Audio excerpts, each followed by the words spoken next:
You are listening to episode 10 of the Underhook Show. We've made it to double digits.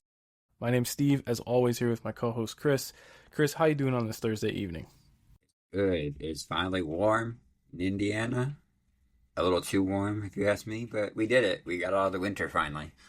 Yeah, naturally it'll start raining cats and dogs and cool us off again, but... It's on its way. It's on its way.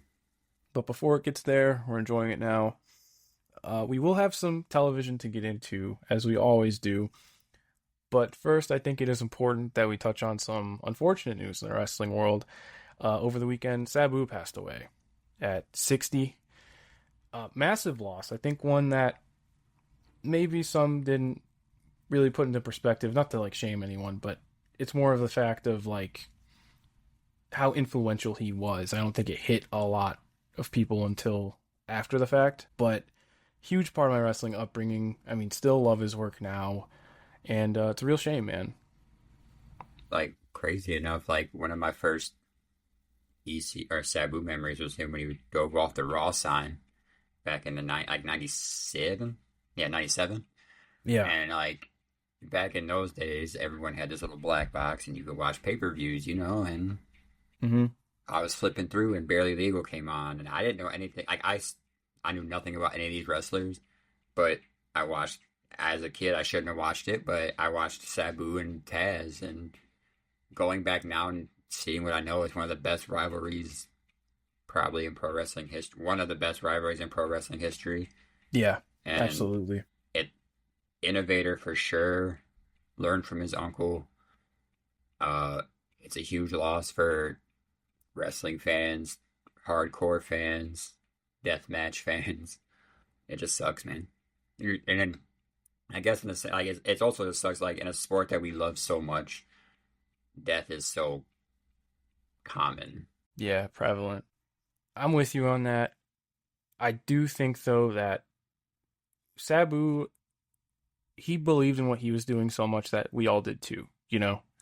And I don't think he would have done it any other way. So he'll be missed dearly. My first memories of Sabu were with the one night stand stuff. That was my exposure to him. And then like when I got like the DVDs, like the most violent matches set in the second one, that's who I was drawn to. You know, you're a kid and you're seeing all the wild stuff he was doing and you're just enamored by it. And then when you go back and watch it now when you're older, it still holds up, man. Like he was an innovator, like you said, an immeasurable impact, I think, on wrestling. It's hard to not see his influence in the current product across the globe, really. So rest in peace, Sabu. You'll be sorely missed. That being said, Chris, are you ready to get into this week's edition of AEW Dynamite? Boy, am I ever. Appropriately enough, we would have just hit the ECW transition here. Yeah. Heading into AEW Beach Break, May 14th, 2025, emanating from the Now Arena in Hoffman Estates, not Chicago. Don't let them gaslight you on that one. Hey, but they heard you. They heard your complaint, Steve. They did it.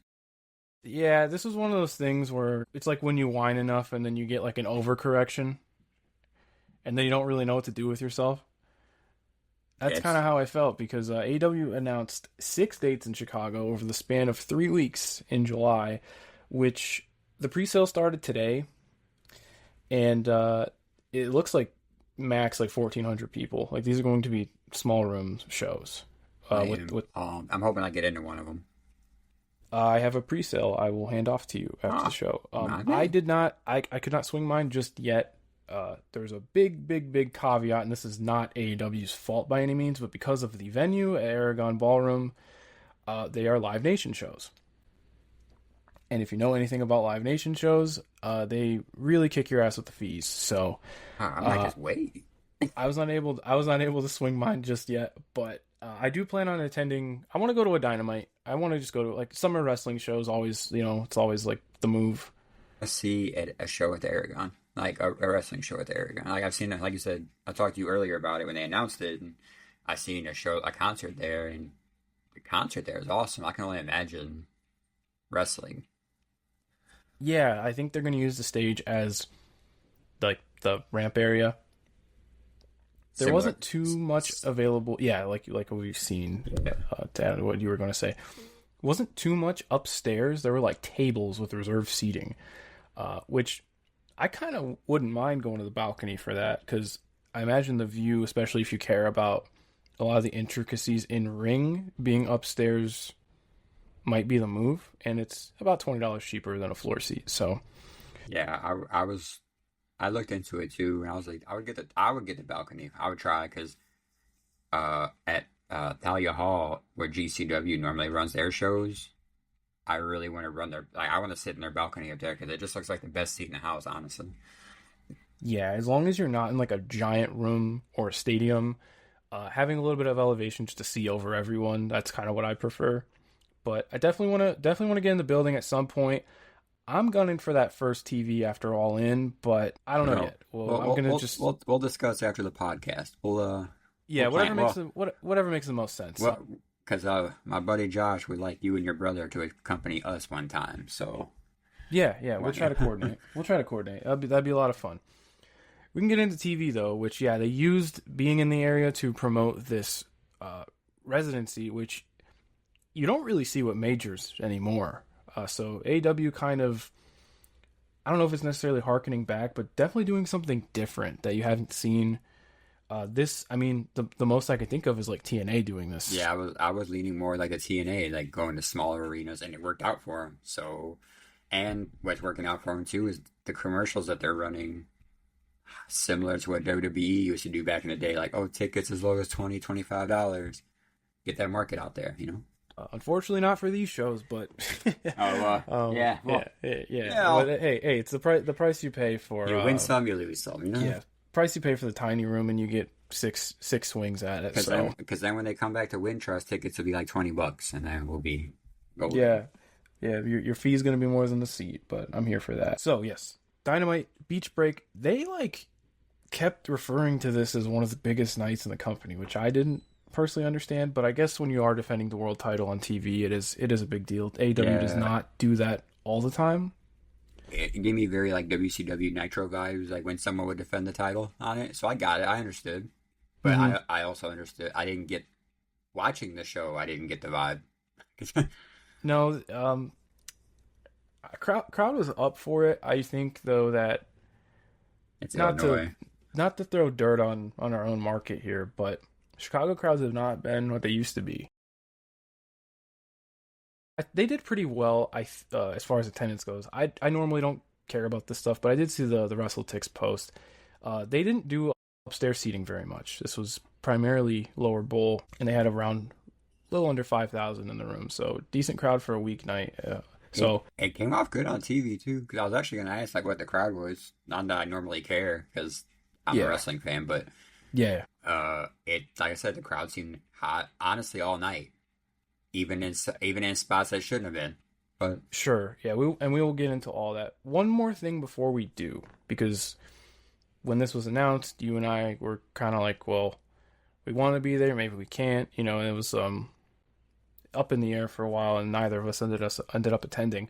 This taping went till like 11:30. Oh, I'm so glad we didn't go. I follow Lucha Blog on Twitter. Great account, especially if you're trying to watch more Lucha Libre, learn more about it. And he frequents all the AEW shows in our area.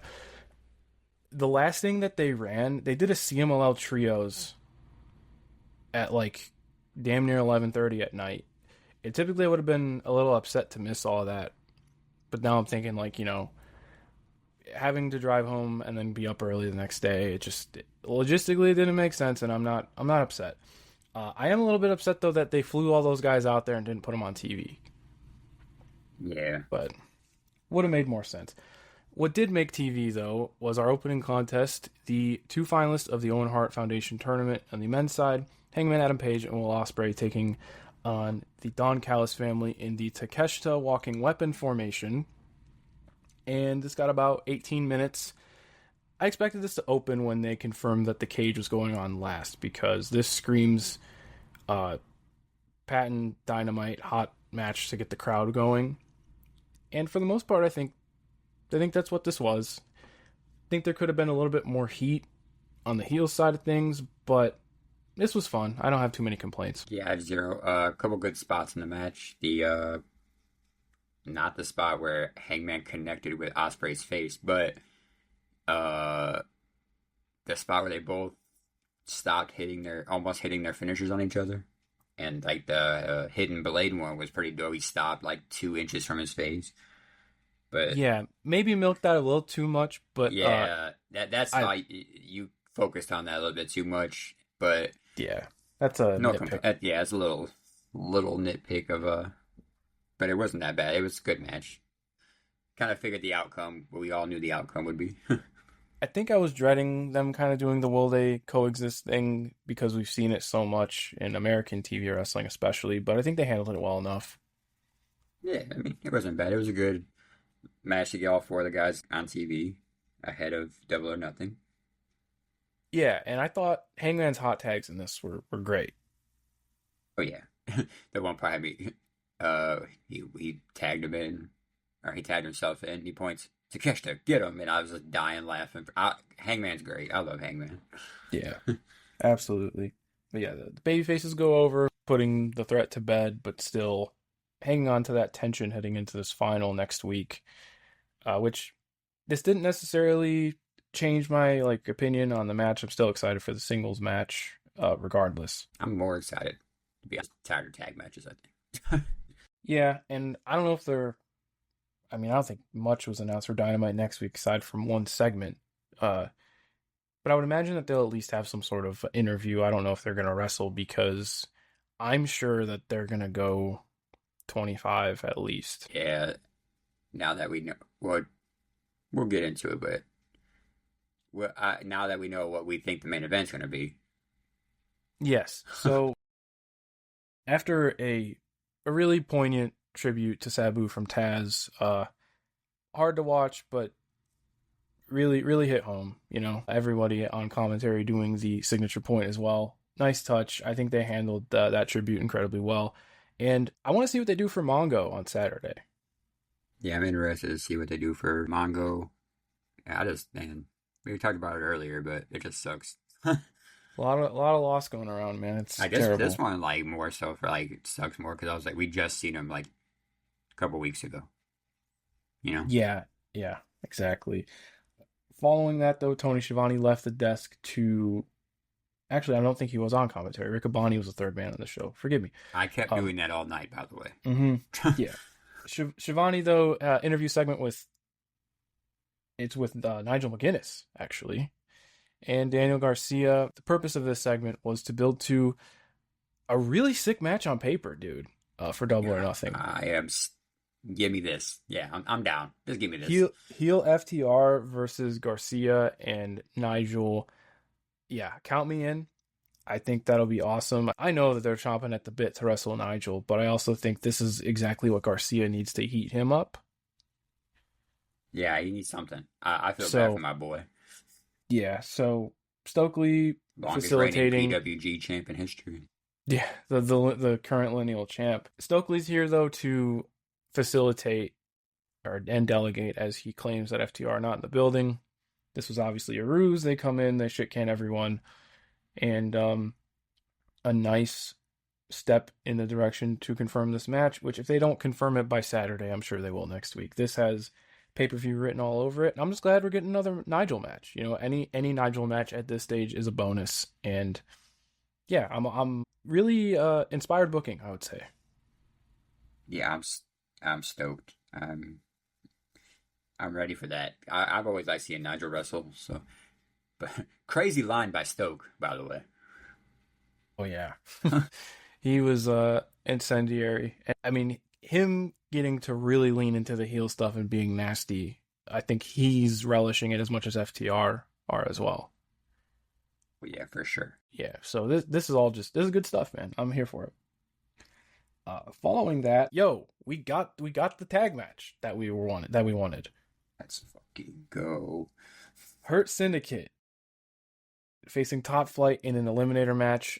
Honestly, this might have been my match of the night. Yeah, exactly what we wanted happened, and they were the best bump guys for the Hurt Syndicate.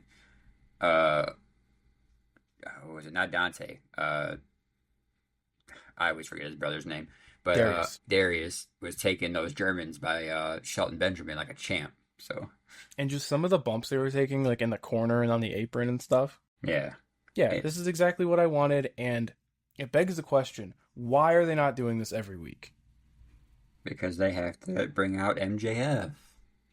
Yeah, which apparently we got our answer later into the night. We will get into that.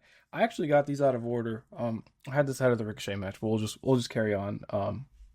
Before we get to that though, yeah, this was 4.5 minutes, and it was just a mauling. But Top Flight came out hot to get a little bit of ground before getting just violently thrown back down to earth. Really well done. I love this. I thought, like, I want this every week from the Hurt Syndicate, man. Or if not every week, every other week. But this is what they should be doing. I'm glad that they corrected our criticisms toward this tag title reign. And after that, Oh, I still got some criticism. It has nothing to do with the tag title reign, though. sure. I just meant when you're booking Bobby Lashley and Shelton Benjamin to not wrestle at all, like for a month. My criticism comes after the match. Yeah, so we can get into it. Crew come out to stake their claim, and then Dustin and Sammy Guevara as well. And they're going to have a deciding match on Saturday for the Double or Nothing defense. I feel a couple ways about it. So I'm all for Dustin on pay-per-view, don't get me wrong. But it almost feels like I think I would have gone another direction for a pay-per-view defense.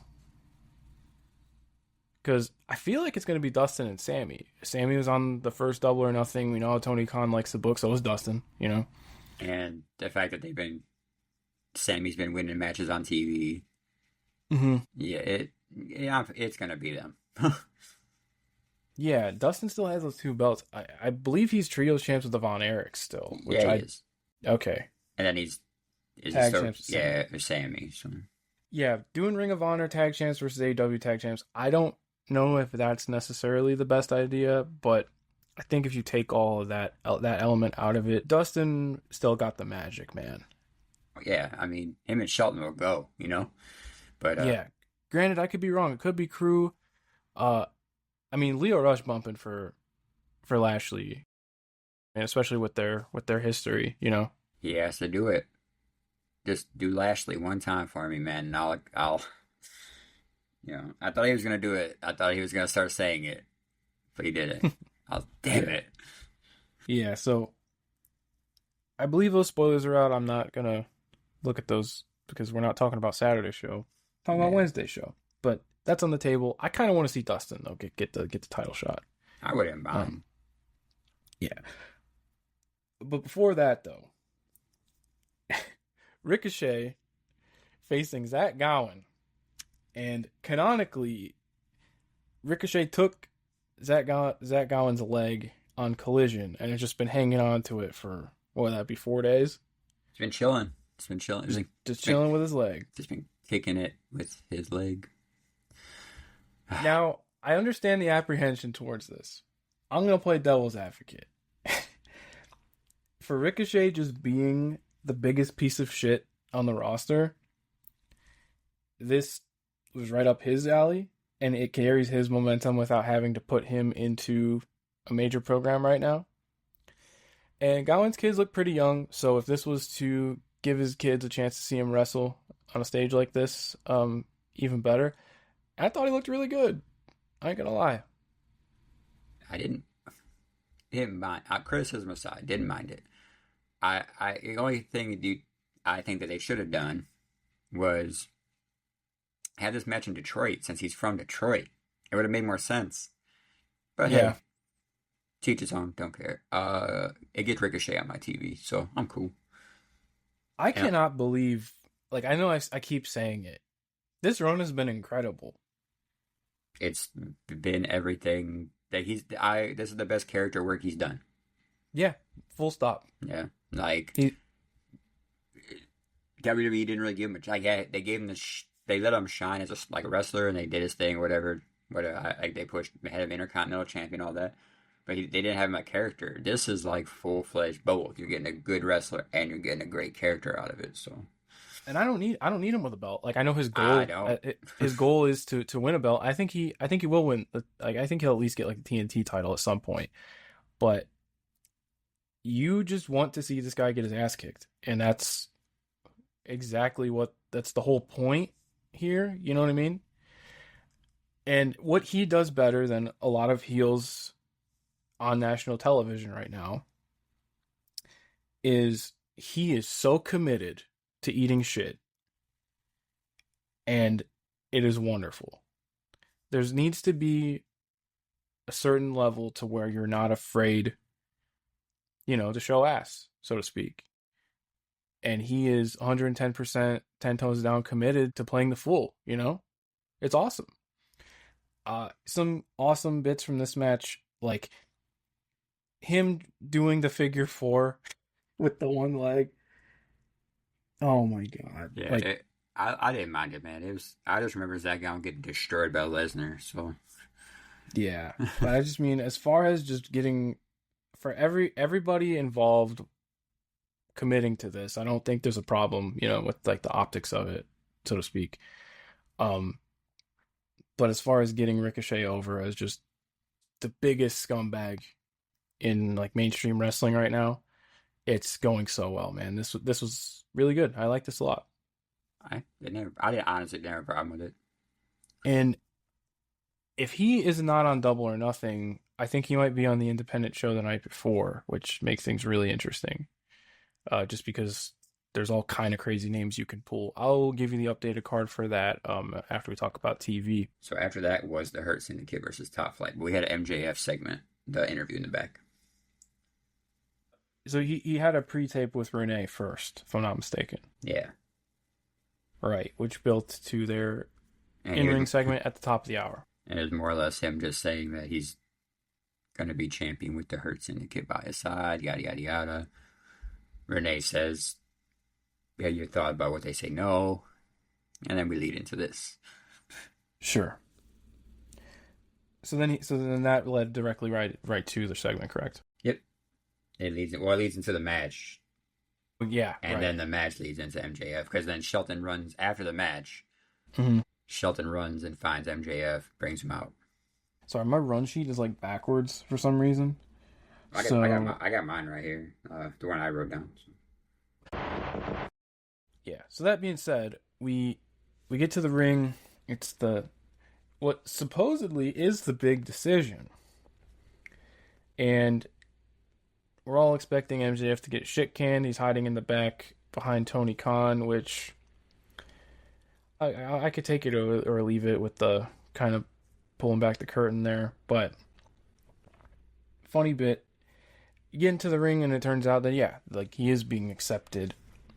But then they add that they're going to do an official contract signing next week. And that's where my eyebrows start to raise a little bit. Because you could pull the rug from under him here. That's what I thought too, but I feel like the Hurt Syndicate have a match, though, on Sunday. I'm not so sure. Yeah, because I feel like they did that as like a red herring. Because I thought that too, and I was like, "There, maybe," but who knows? We'll see. I just want to know what the payoff is. Yeah, or it could be like maybe they do shit can him, then maybe MJF costs them the titles, etc.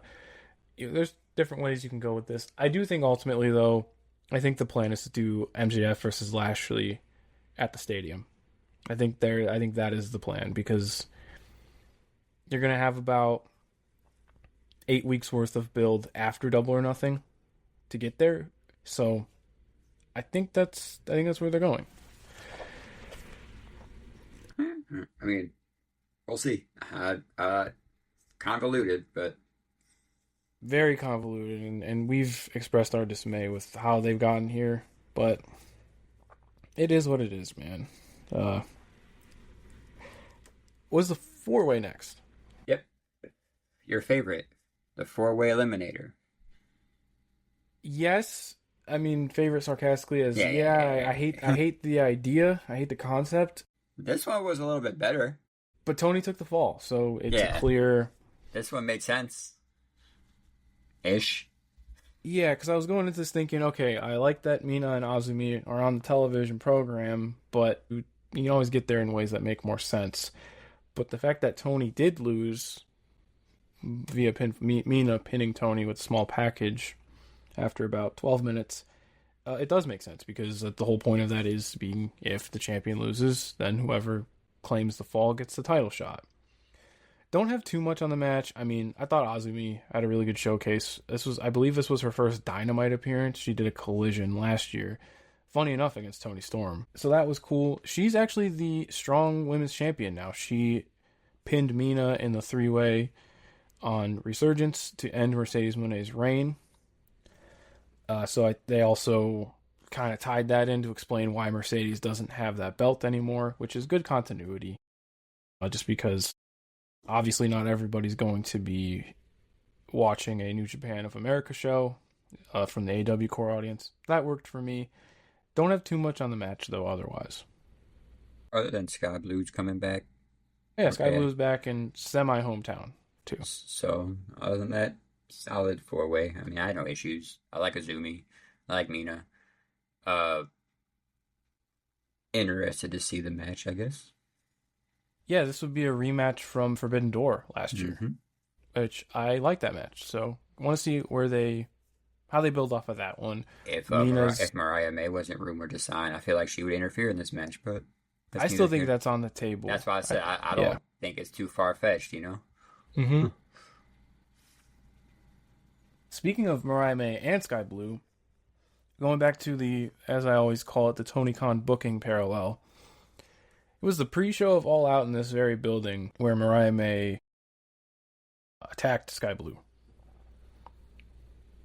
Yeah, it was. I was there. So then she comes back in the same spot in that orbit of Mariah May between Mina Shirakawa and Toni Storm. So those connecting threads are there. Yeah, Mina in her big matches, she's very much based in leg work. And I think Tony's capable enough to go somewhere with that. They did it in the Forbidden Door match, so we'll see what they do with the second crack at it. I don't see Tony losing yet, though. They're building to something. What they're building toward, I don't know. But probably the side, Monet. Now that I think about it, yeah. Which Mercedes ran out and extracted some revenge on Azumi for claiming her title without actually getting pinned. So maybe if Azumi's in the States, they might run that back as a singles, which would be cool. But she has things to do in her home promotion. Well, I believe it's main event time then. Flew through this week, but to their credit, there was not a lot of filler on the show. This was very go. Matches got time, therefore there wasn't enough time for. I think 3 matches went double digits, so I mean, yeah, it did feel like once because the Hurt Business MJF stuff's usually hung around the beginning of hour 2. So when I saw them coming out, I was like, oh shit, like we're already this far in. Like this was a breezy TV, even if everything didn't necessarily connect. Speaking of, Samoa Joe challenging Jon Moxley in the main event inside of a steel cage for the AEW World Championship. Moxley winning in 14:54 with interference from Gabe Kidd, of all people.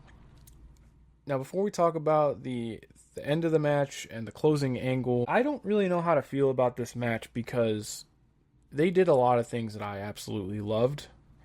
To put Joe over as a credible threat, Jon Moxley bladed for the first time in at least July? About to say almost a year. Yeah, like it's been a long time because he maybe even whenever he wrestled Barnett in Japan, I think was the last time. And let me just say, the fact that we have not gotten Moxley blading, and he knew he had to wait for this one, man, did he make it count. That looked fantastic. It coated Joe. His wrist tape was just bright red. Like visually, there's a dent in the cage, the shape of Moxley's head. Like, I kind of had this dissonance to it because all these things are going on that I'm really enjoying. But it felt like right when they were getting to where the match could really take off, it ended. Now, that could have been a TV time restriction. It could have just been the finish taking the wind out of its sails, which it did for me, I'll be honest. You knew there was going to be some shenanigans at play. introducing somebody how they did, at least in this feud, because Gabe Kidd's been on AEW television before. Yeah, I was a little let down by this, and I was really expecting a great match. I just think we got a good match. I'll put it like that. Yeah. This is another reason I was kind of glad I didn't go because I was let down a little bit.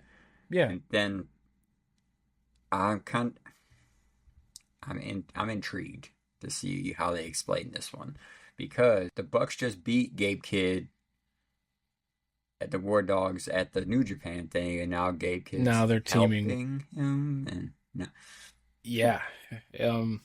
Very strange, which that just could have been not communicated between Ghetto and TK, even though TK I feel has had more influence on the New Japan of America show. So I don't know what the hell's going on there, man. Your guess is as good as mine. Gabe Kidd rocking the Newcastle United hoodie. He is not from Newcastle, but Pac is. And I think that's the clear indicator that he is a stand-in for Pac. Maybe Pac called in the favor. But yeah, there's a huge plot hole there with the Bucks involvement. And you know I don't like the Bucks and the Death Riders on the same team as it is. So that definitely rubbed me the wrong way as well. But on the positive note, all signs are pointing to Willow Nightingale and Marina Shafir being in the match. And I love that. That's new ground for this stipulation. And they need to do new things with it because this is going to be the fourth one. And I still don't think they've reached the heights of the first. You know me, big Gabe Kidd guy over here.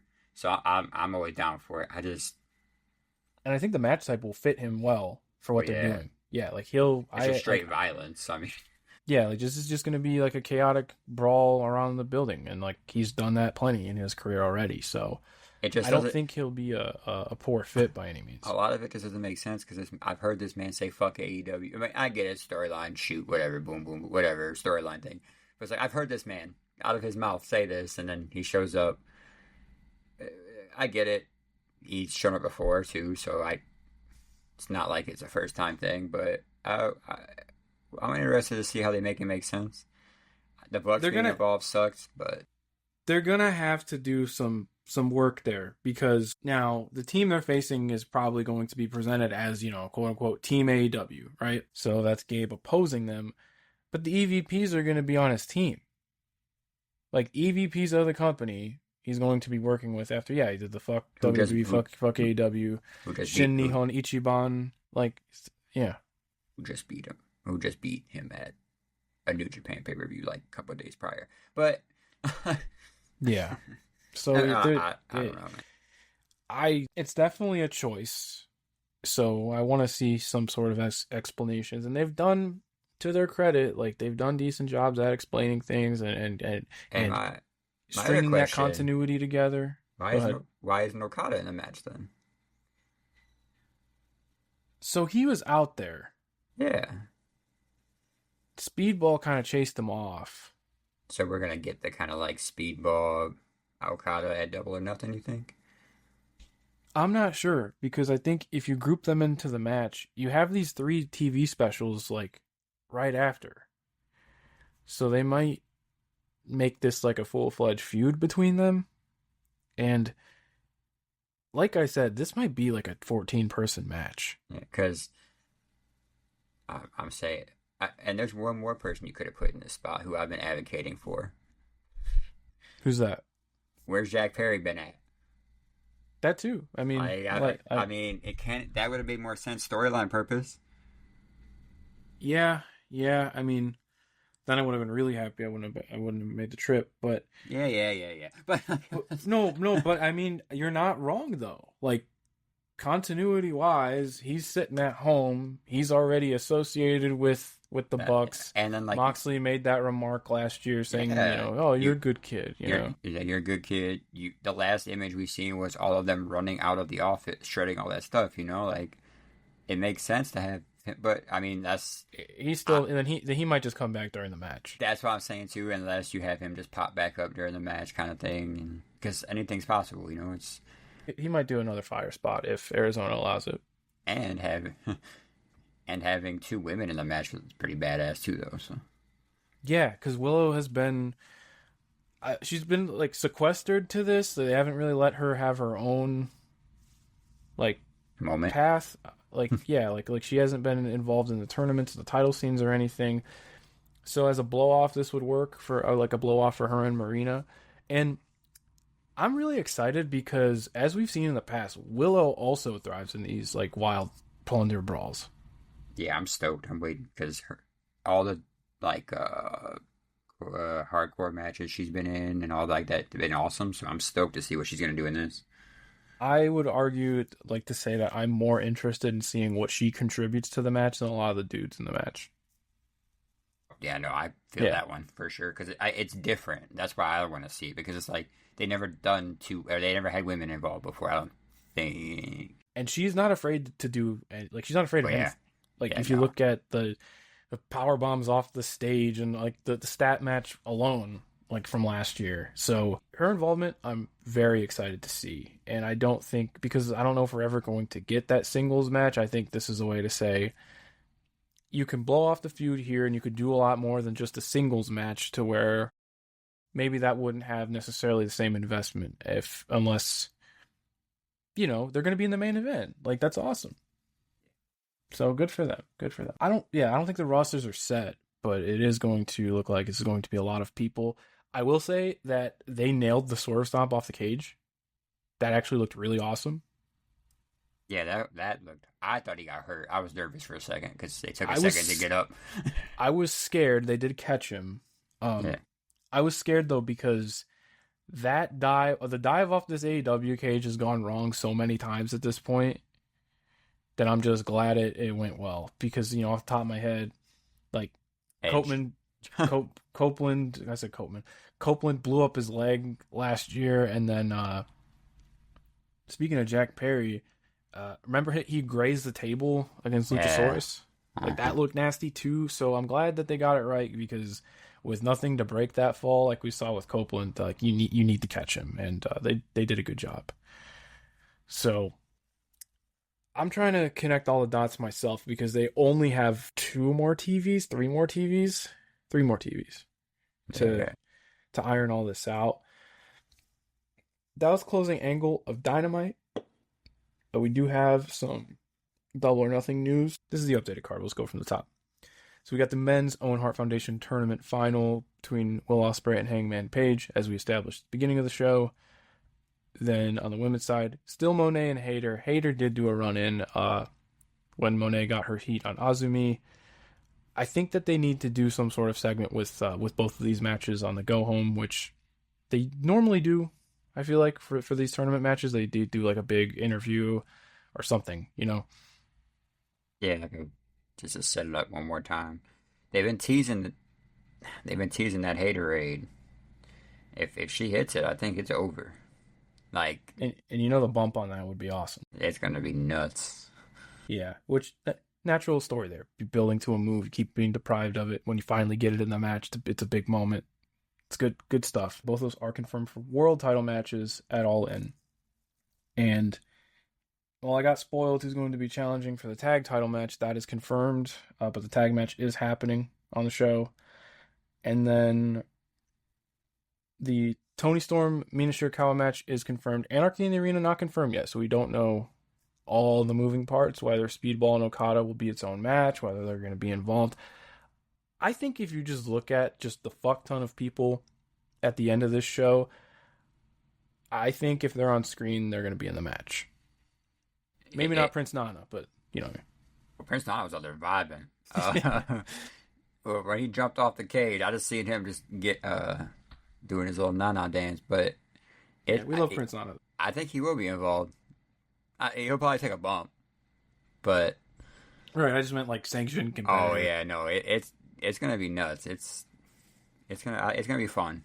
I think as long as they don't play final. What was it? The final countdown the whole time. Hey man, I loved it. They were just getting their money's worth because I hear it's like six figures to get the rights to that song. Yeah, that's what he said. He was like, "Turn the song off. It's costing me millions of dollars every time it plays." Yeah, that was awesome.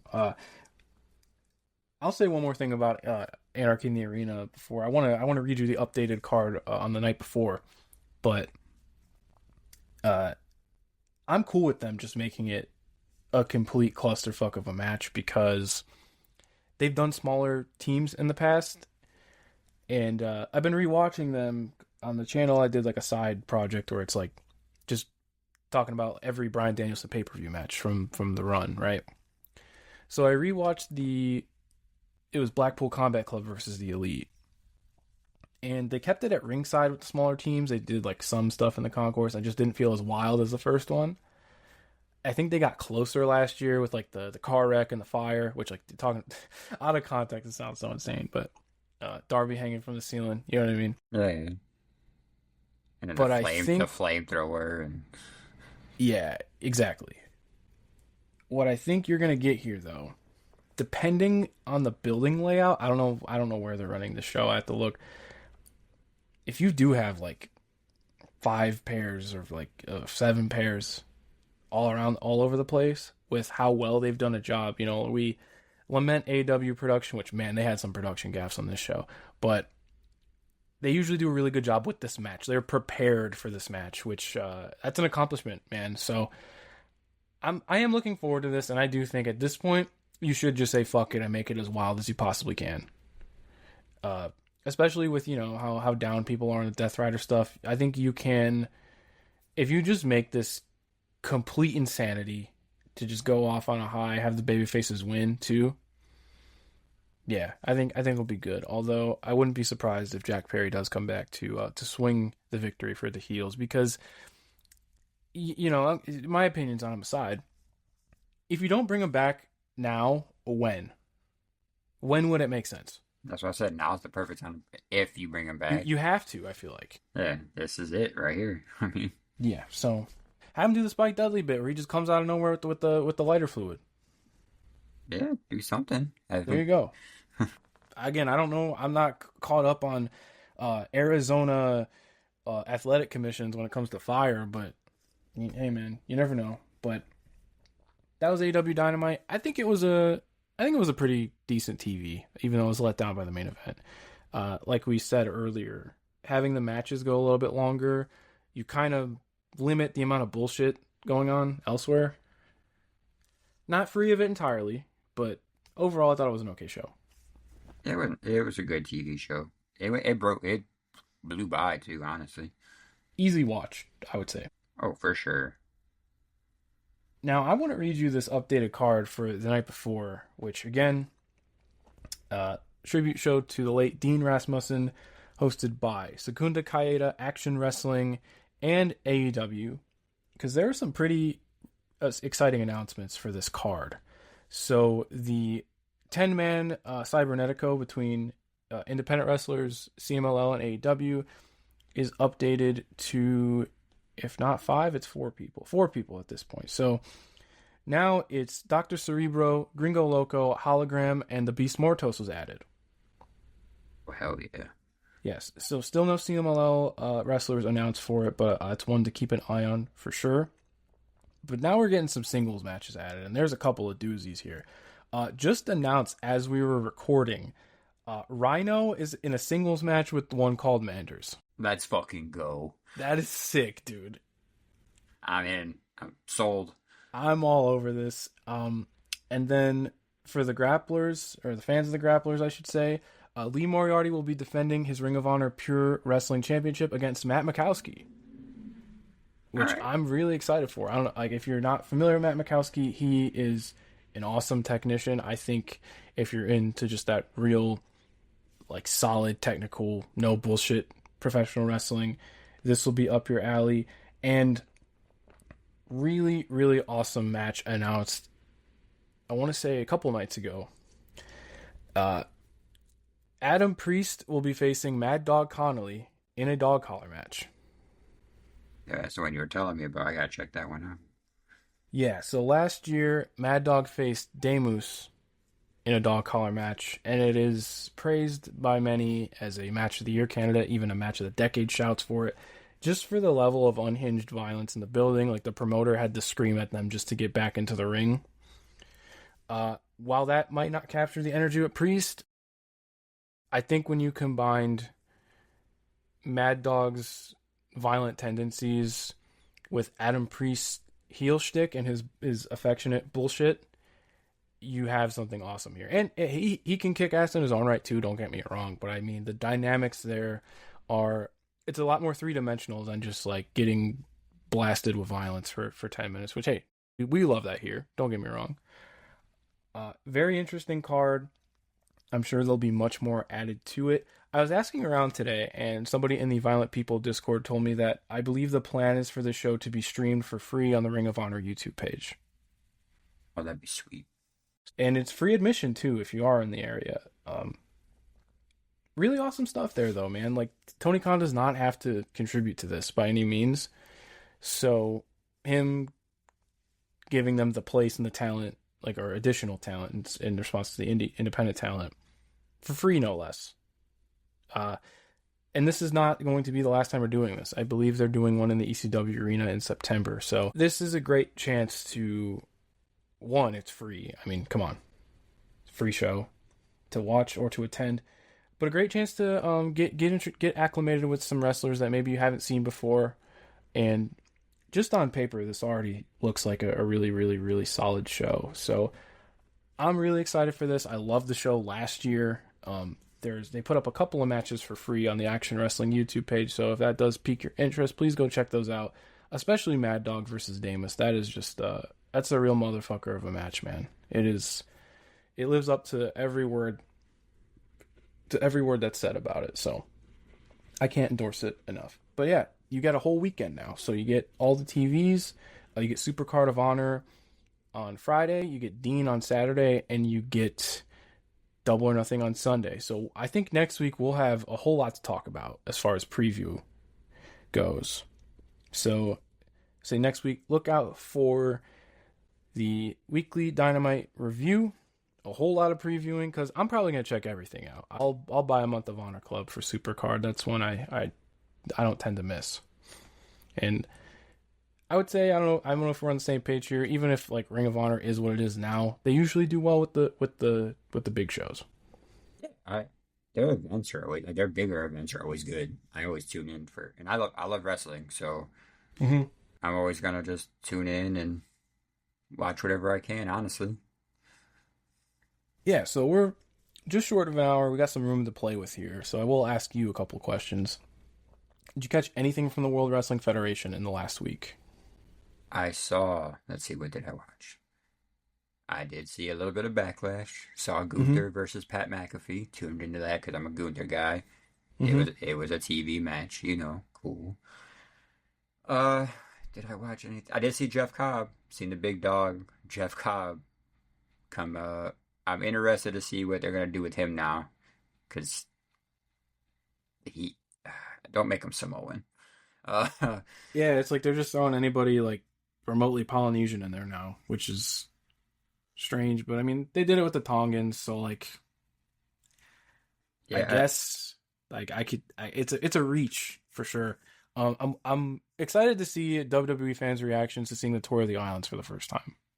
Yeah, I'm stoked for people who have never seen him, or don't know anything about him. They're in for a treat. So yeah, I just feed him like somebody that could take it, Yeah, and happy for him to get the big payday. So good for him. Yeah, he's busted his ass. But there was a lot of drama I seen, but oh yeah, I saw the thread and I'm just like I'm sorry, you can't pay me to read. Well, maybe you could pay me to read it. Maybe we'll talk numbers. So if you want to pay me, I'll read it. Yeah, yeah. If you want to talk numbers, we're open to that. The screen cap or the screenshot I see, it looked like I was reading a novel, and I wasn't trying to do all that. So, well, here I'll tell you what. I'll set up a Patreon, and and if you're interested in us reading the Reddit thread about TJP and Jeff Cobb, maybe that will do it. We will read.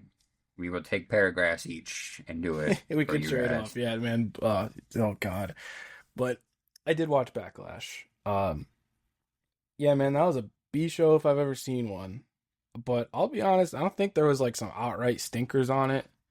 It was just like a normal. To me, it was a good television show that they put on a PLE. You know what I'm saying? It was aggressively fine. Yeah, it wasn't nothing like I hated or anything.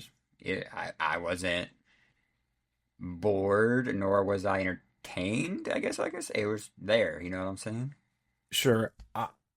I thought McAfee versus Gunther was kind of boring. I'll be real, because I didn't feel like they leaned into either extreme with what they could have done. But I'm just glad it's over.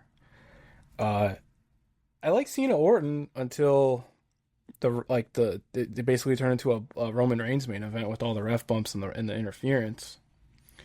Uh, I was just waiting to hear Fiend one more time. there was a real funny bit in that match that I'm assuming was improv, but Orton didn't break the announce table, and so he starts looking for a table and accidentally goes to the LED board, and then actually finds one, and then they just did the spot over. He was like, "Nope, we're doing it. I don't care. I don't care where I got to get a table from. We're doing this spot," which I got a kick out of. But to me, it just seems very strange that the last John Cena Randy Orton match is affected by an R-Truth run-in. We're gonna get R-Truth Cena as Saturday night's main event. Yeah, I mean, that feels more like Cena wants that match. But yeah, Like behind the scenes, he probably said, "Yo, let's give the match to Big Ron." But yeah, that Saturday night's main event card, like the two world title matches, John Cena, R-Truth, and Logan Paul, Jey Uso. I don't know about that one, especially because that'll be the same night as Dean. But and I don't know if there will be any overlap. But I'm gonna be watching Dean. I yeah, do want to see the I can tell you which one I'll be watching. yeah. Dean. I do want to see Punk and Sammy tag though. That's right up my alley. It's gonna be. And I'll tune in like probably the day after.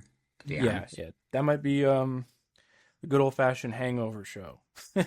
To be honest, but uh, Sammy has good chemistry, I think, with the heel team, especially Braun, and Punk and Braun have not interacted in an actual match. Maybe in the Royal Rumble, I don't remember off the top of my head, but they've never had any sort of singles or tag or anything. So uh, I'm looking forward to seeing them duke it out for the first time. But yeah, I really feel like WWE petered off with their momentum in 2025 compared to the last couple of years. So I'm very much wait and see with what they're doing heading into Money in the Bank. But anything else from Backlash I could think of? I like Nothing. Becky Lyra. I did. I think it went a little too long. Yeah, I mean, I'm just not a Lyra person. I actually thought she was the better wrestler in that match. Becky, I think, needs to shake off some rust.